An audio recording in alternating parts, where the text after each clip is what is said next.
ഉപതെരഞ്ഞെടുപ്പിൽ P V അൻവറിന്റെ സ്ഥാനാർത്ഥിത്വം എൽഡിഎഫിനെ ബാധിക്കില്ലെന്ന് സിപിഐഎം കേന്ദ്ര കമ്മിറ്റി അംഗം എളമരം കരീം. അൻവർ മത്സരിക്കുന്നത് എൽഡിഎഫിന് അനുകൂല സാഹചര്യമാണ് ഉണ്ടാക്കുക. നിലമ്പൂരിൽ യഥാർത്ഥ മത്സരം എൽഡിഎഫും യുഡിഎഫും തമ്മിലാണെന്നും എളമരം കരീം പറഞ്ഞു. ടിഎംസിയുടെ സ്ഥാനാർത്ഥിയായി മത്സരിക്കുന്നത് തെരഞ്ഞെടുപ്പിൽ എൽഡിഎഫിന് ഒരു തരത്തിലും ദോഷകരമായി ബാധിക്കുന്നതല്ല.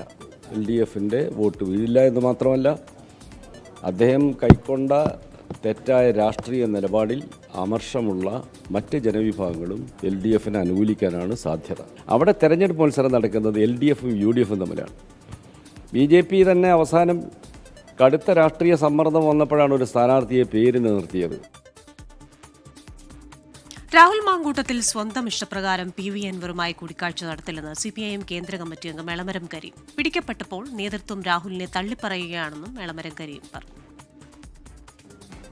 ഏതെങ്കിലും വിധത്തിൽ അൻവറിനെ കൂടെ നിർത്തുക എന്നതായിരുന്നു അവരാഗ്രഹിച്ചത്. സ്ഥാനാർത്ഥിത്വത്തിലേക്ക് പോകുന്നു എന്ന് കേട്ടപ്പോൾ അവർ അങ്കലാപ്പിലായി. അപ്പോൾ ഒരു ഒത്തുതീർപ്പിന് വേണ്ടിയുള്ള ഒരു അവസാന ശ്രമം നടത്തി നോക്കിയതാണ്. പരാജയപ്പെട്ടപ്പോൾ അവർ പരിഹാസ്യരായി. പിന്നെ രക്ഷപ്പെടാൻ ഒറ്റ വഴിയുള്ളൂ, രാഹുൽ മാങ്കൂട്ടത്തെ തള്ളി പറഞ്ഞാലും സംഘടനാ നേതൃത്വം പറയുമ്പോൾ സംഘടനാ പ്രവർത്തനം എന്ന നിലയിൽ അദ്ദേഹം അതനുസരിക്കുമെന്ന് അവർക്കറിയാം. മറ്റൊന്നും സംഭവിക്കാനില്ല. യഥാർത്ഥത്തിൽ കോൺഗ്രസ് പരിഹാസ്യരായി.